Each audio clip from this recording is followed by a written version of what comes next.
for me, it's more the mere existence of it that's kind of the thing with this one. Like your picture here, JP, from the OVW arena here in the video version. It's kind of a sad sack story, OVW, for me, because it's like they spend a lot of time in this documentary trying to sell themselves of like, oh, we're the place that birthed John Cena and Batista and Randy Orton and Brock Lesnar. And it's like, yeah, in a completely different universe where, yes, it had the same initials, but it was WWE's developmental system. That's why you didn't pluck these wrestlers out of thin air. They weren't lads knocking around Ohio that Jim Cornette or Paul Heyman or whoever it was brought in, or like the documentary actually lists a lot of like the success stories. Punk's in there, because he obviously got to start in OVW. Big Show, the guy he'd only been in WCW as their world heavyweight champion before he came to WWE, but he's an OVW success story. But like, I feel like that OVW is the one you think of when the letters come out. But the OVW they are today, it's more akin with like Global Force Wrestling or NWA. We're talking that level. It's a very thin relation, I would say, to classic OVW. Not that they don't try with. It's got all the same branding, same logo. It's probably the same fucking ring. Pictures of Jim Cornette all over the place. But yeah, far cry from the OVW. I've got a couple of DVDs behind me of OVW. I have to dig them out of Punk's era in OVW in 2006. And like I say, that those glory years, JP. Yeah, I'm not sure the lads who were there now, the Bashams necessarily, and Al Snow necessarily deserve the credit for that stuff. Wrestling legend Al Snow, sorry to give him his full title. Wasn't the Bashams one of the like things where they were feuding against each other in OVW, but and Cornette, in fairness, came up with a storyline which explained the only reason they're tagging together in WWE because like that's the only way they can get onto the kind of main roster. They have to coexist together. They have to do it. He did it with Boogeyman as well, didn't he? Where it was like, oh, he's just gone insane. We don't know what happened to him. Anyway, it was like he's lost his mind. That's the story because he was a pretty straight-laced wrestler on it. OVW. I will say, is it Doug or Danny Basham that's on it a lot? I think is it Doug? It's Doug. I spent like half an hour of the documentary before I realized who it was. In my head, he's still like, he just looks like, he looks like an ex-West Ham player or something like that, or somebody who'd be in the crowd at Millwall. It looks like 30 years older than I suppose expected him to look, but I suppose it has been 20 years since their quote-unquote pomp. There's a few characters like that where they pop up and are like, why do I recognize you? Oh, yeah, I remember now. There's a few ghosts from the past there. Were you ever an OVW guy? Were you ever want to see the what's the slogan? The stars of tomorrow today? Was that ever a big draw for you, Jake? Yeah, tomorrow superstars today, I think. Oh, that's it. Yeah, tomorrow superstars today. What a fucking tagline. That's Cornette all over. Yeah. I think you've kind of hit upon it there in terms of OVW's kind of history, because like you say, they signed up, like Lesnar was on big money in order to kind of get him straight from college, basically, because when Ross had signed him. So there's no way in hell they could have afforded him. And they're not picking him up around Kentucky. And they had those kind of benefits where they could lose money because WWE was putting the tab. And you have to say it worked in the sense of giving them regular like TV to be able to do, which Deep South, for example, just never seemed to be able to offer in the slightest. And now what you've got with this, and for those of you who haven't seen this as a show, is effectively it's a Kentucky indie that is trying to do the same stuff that they did when they had WWE being able to kind of pay for it, because you were going to do this stuff when you had Leviathan and Prototype and Randy Orton in there as like very young Randy Orton. You could get away with that kind of stuff there.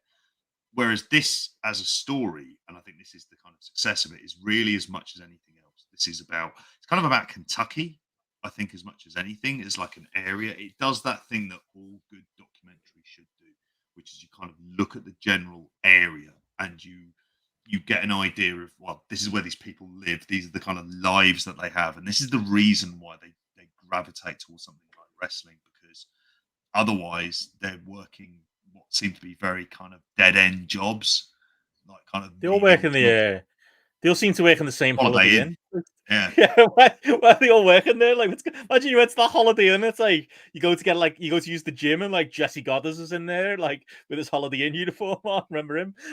Oh Like yeah. there's all these He's people. not in it all that much.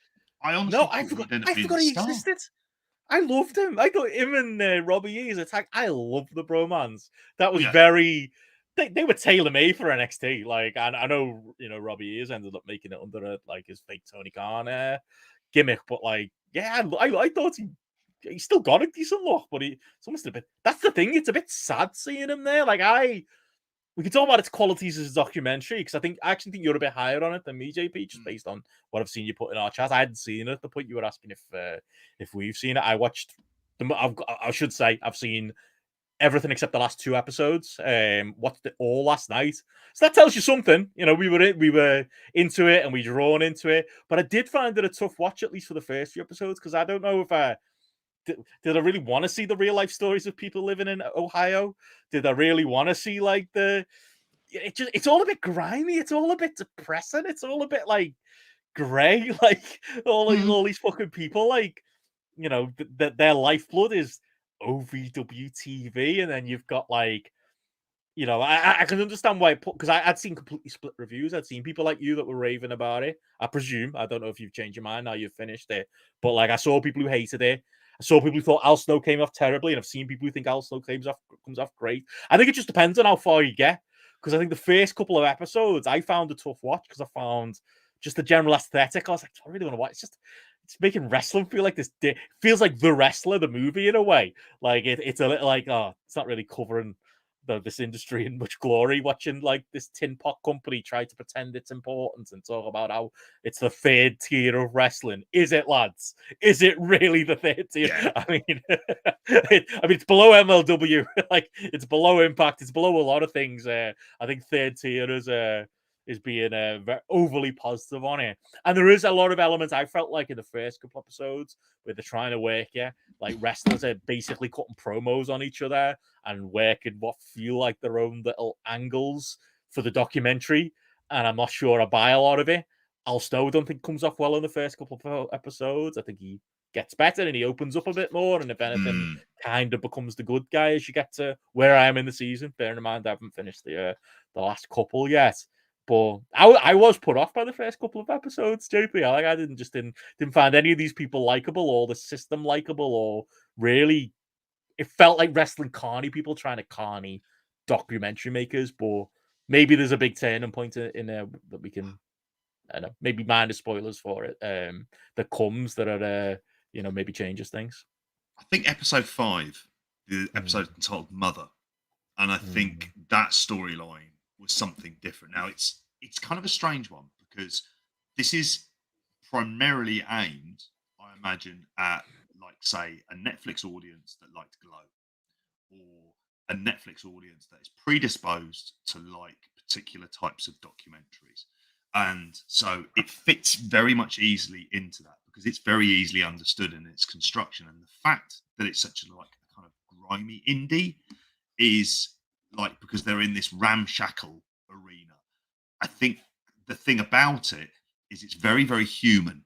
And I think that's the thing that ultimately ends up succeeding, is that because it goes deep into the weeds and it tells the story of these people who are in a lot of cases kind of struggling, for example, but this is their one outlet that they have. This is the thing where they can dream in some way, shape, or form that they're going to get noticed and picked up by a larger wrestling company, and then they'll go to make their career. And there's stories of it. And we mentioned Hollywood Haley J, who kind of is the star to a degree in the relationship with her mum Maria, but the amazing Maria, who, they talk about the fact that she was in jail, and they end up having a mother-daughter match on one of the pay-per-views, which actually, I'm sure that if you watched it as a match, it probably isn't great in any way, shape, or form. But they also had sound effects for kind of stuff like chops as well, which is a little bit annoying and grating if you're a wrestling fan, because you can see the lines there at that point. They're kind of exaggerating it. But the overall story that Haley J would be going in there, and it's like the whole story is her mum doesn't want to fight her at all. It's a good logically, like, in terms of the storytelling, I was like, okay, I'm kind of really intrigued by this and the way that they've kind of booked it and put it together. Like she's going to put her daughter through a bit of hurt, but ultimately she's going to kind of look after her as well at the same time. And they talk a lot about their relationship. And as I mentioned earlier on, like the thing that I think is it's not about whether or not you like them, you believe them after a Yeah, while. And I think in the that's first pretty couple of episodes, you don't get it. But I also think as wrestling fans, we've got our guard up. We're being worked, yeah, we're being worked, we're true. being worked, we're being worked. And I think when it kind of came to the mother episode as possibly the turning point, I went, actually, this is really fucking good. And I made sure not to read any reviews. I didn't want to know what OVW state was in or who the push guy people were. Because I just thought, no, I don't want to know that. I want to be able to watch this and then look at it afterwards and what is the state of play for them as well. And I think for OVW, this documentary is going to be a game changer for them, regardless. It doesn't need to be the biggest hit in the world on Netflix. It will generate enough people who've got interest to go, I'm going to go and see this because it's that thing that was on Netflix. And it's going to be a kind of easy sell. And I always look for things like this. I go, did Vicky like it? Yes, she did. She actually enjoyed it and was like, oh, okay, that's good. And I was saying to her, because I'd seen That's on sort the of run, she was like, Hollywood Hailey J's got a WWE tryout. And I was like, well, if she went to NXT because you see stuff with her character there, it kind of works. Like you can't argue with that. They're not ready for someone like Cash Flow, for example, appearing on AEW. Oh, like Liam says here, my mind was same thing. Like I was like, Yeah, why is this like country bumpkin like older guy going by the name Cash Flow with a dollar sign in his name and FLO as a surname? That sounds like an early CZW IWA Mid South type. And I was halfway through thinking, I was like, no, there was one, and it was him. It's literally him.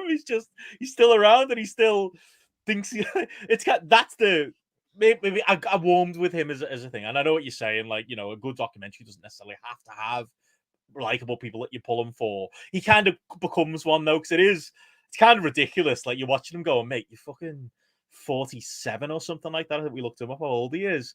Get a fucking job. Like you're not good. You might appear on AW Dark, and he does. Minor spoilers, but like you're not gonna be on Dynamite every week. You are never gonna make it to do. And we can confidently say that's not happening. You know what, mate? Have a blast. Wrestle Friday to Sunday and make it your hobby, but get a fucking job Monday to Friday because your family probably shouldn't be relying on OVW money in 2023. yeah. Come on. Like, I found that a little bit unsympathetic, but then I kind of like him as a guy, and I did kind of pull around on it. There's a few people like Mahabali Shearer. I don't think you can come away really well. not like you couldn't come away disliking him. Just comes really across nice as this guy who is just like, no, I'm going to make it. And he's got that kind of determination, but he's very quiet and very stoic.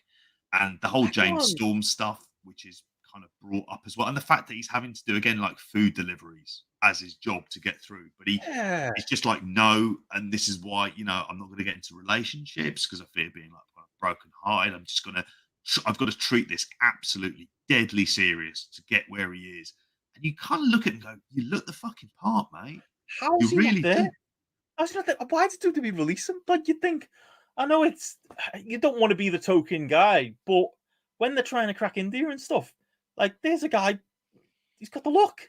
He's fucking, he seems decent enough in ring, got a bit of charisma. I can't understand why he wasn't a project for them and some of the fucking bums they've used, like to crack that part of the world. We had a Jinder World title run at one point. Let's all not forget that. Yeah, he comes. You're absolutely right. He comes across well, and he's like a bit like Jesse Goddard, where it's like fucking hell, I forgot Jesse Goddard existed. He's one where it's like fucking hell, I forgot he existed, and then this platform may well, help him get somewhere. Like, I think it'll help all of them. Got to be a place for a guy like that. There's got to be a place for like They really do. I know that he kind of rotates in and out of Impact, and Impact have run the Davis Arena as well, which in latter years Impact isn't kind of surprising as well. And it kind of perfectly fits their aesthetic for what they should do. And it's the kind of issue even for them as a company is, and you have to look at it from like the business models. And there's loads that we haven't mentioned. Matt Jones, who kind of owns the company, that's part. Oh, that's big part of it for me. Exactly, and it's the stuff like the dynamic with him and Al Snow, who, again, I know it's kind of very easy, I think, to kind of laugh at Al Snow and things like that. what I would say about him is, again, he comes across as very human. He is very, very flawed. You know, you could say he lives in the past. Like, Stubborn. he's very stubborn. Everything is WWE. Wrestling is a certain way to him, and that's what it is. Some bits, you know, like death matches, I'm not mad on, but like you kind of agree. In other bits, you go, fucking hell, you should be watching the other television products out there as well. It didn't mean I ever like kind of. At least he was human in the fact that like he carries himself in a certain way, and towards the end, in particular, he kind of like. And I don't want to say where it goes because, like, in terms of like the final episodes and everything else like that. But it's good to see. Yeah, just on him. Sorry, before we move on, like on Al Snow, like I think it's a weird one because he's stuck in the mud in a way you don't expect. Like, because a big part of the dynamic of the show and the big turnaround for me, minor spoilers. Skip along a minute if you don't want to know like a pretty big incident that happens in the show. But like Matt Jones, who's presented as the villain of the show and is, you know, the money man and whatever, he has a medical incident that like kind of like, yeah, and they've spent fucking 4 episodes building him up as the world's worst villain, and then that happens, and it's like that. It feels horrible saying it, but that honestly sucked me more into the documentary, and it was like, oh, there's more dimensions to this character. He's going through more, and you know, you get into that in the later episodes. I found that dynamic, spoilers over, very, very compelling between the two of them, because I think it's very interesting. You would think Al Snow, old school wrestling head, based on the old school wrestling heads he reminds me of in Brit Res, he'd be like, yeah, let's just do live shows and make some money. Let's stop being marks. But he's the other way around. Matt Jones is like, we can do a summer's worth of live shows and actually make a profit. And Al Snow's like, no, what I want to do is sit in this TV studio and lose $6,000 a week because we're doing this fucking vanity TV show because I've got my stories to tell. Like, that's such a weird thing to be stuck in that is clearly not working for this promotion at this point. You know, there's a point where they're arguing, and this is where a lot of the clips have come from. Al Snow, you know, 1, being called a wrestling legend, but 2, talking about the James Storm thing and being like, you know, well, I guarantee you, we'll get 60 extra seats sold for it because they're aiming for, what is it, 500 pay-per-view buys, and there's a fucking scene with which I thought was really, you know, illuminating, a phone call from Fight where they're like, yeah, so 70, well, it was something like 69. 74, but 69 in the US. Yeah. 69 in the US, 1 in the UK, wasn't it? Or something like that. Like, who was that? If you're out there listening, tell us who paid for the James Storm OVW show. But like, that's so interesting that that's what he's stuck in. This is the way he's always known. TV wrestling. Doesn't know Twitter. He doesn't know online promotion. But it's not even just that. He doesn't want to just do the fucking live shows that would keep this company in business. And as bad as like that Matt Jones and the other one come across in some ways, and he's a bit of a, seems like one of those out of touch rich guys who just probably shouldn't interact with people. We all know a lot of people like that in the wrestling industry. I think overall he's right. He's trying to run it like a business, and he's like, yeah, we probably can't lose $6,000 a week. It's probably not or a month or whatever the number is. It's not sustainable. You know, we've got to stop. Like, come on, see some sense, Al.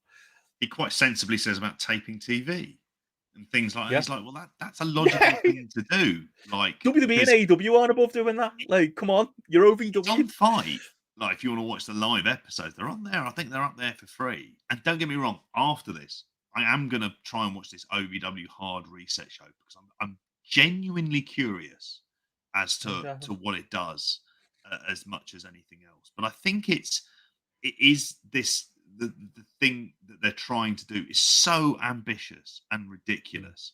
However, you like them and you want them to succeed. And like, you know, like say about the Matt Jones guy, I think this is the overall point I was making earlier on. Like, they're very human. Like, they're neither all good, they're neither all bad. It's not simplistic in that way. They are flawed people, but at the same time, you think, I don't blame him for being that way because he's losing a fuckload of money on this. And yeah, he is successful in other areas with the bar that he had, the bar and grill place he has in his radio station. But he's losing a lot on this because they're running live TV, but not on cable TV, and they're not getting money for it as well. And it's like, say, so they can tell these stories. Whereas you look at Al Snow as the booker and you think there are things that he's doing that he, like, in terms of being a leadership figure for there, he's kind of great at that.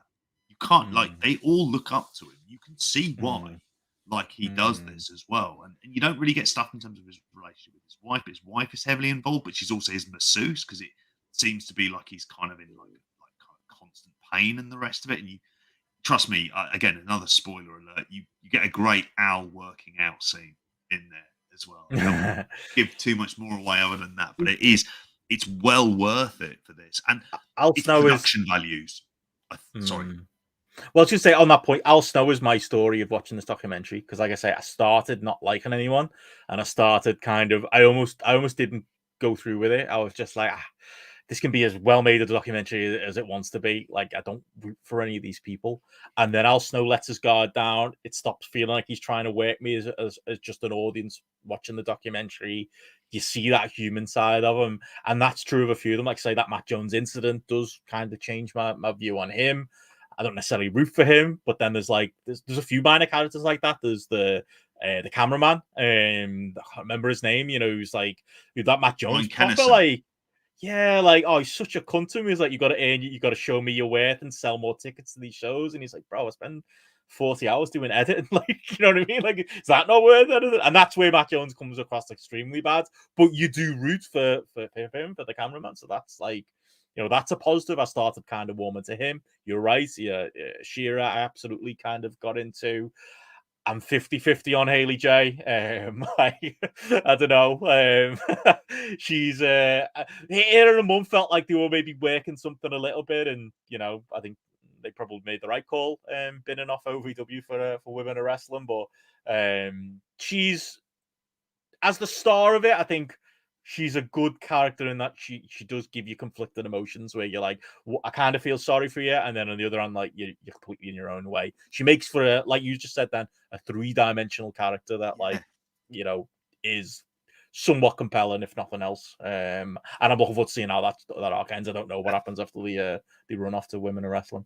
Yeah, there's a moment where, and I didn't realize that WoW do this, but there's a bit where they do like the interview with the mum, and they go, "Well, actually, we want to know about you." So she gives the real name and tells a real story, or what you see, and she delivers it in a way, and you're like, okay, this is like really great. So you can understand the reasons, the resentment that Haley J would have, and I think that's the thing. Like, she's quite damaged, and there's bits that, like, she talks to her in the episode about Mother, about her own story, and you're like, okay. And I think this is the way that almost, like, I look at how, like, well, what can wrestling do to grow?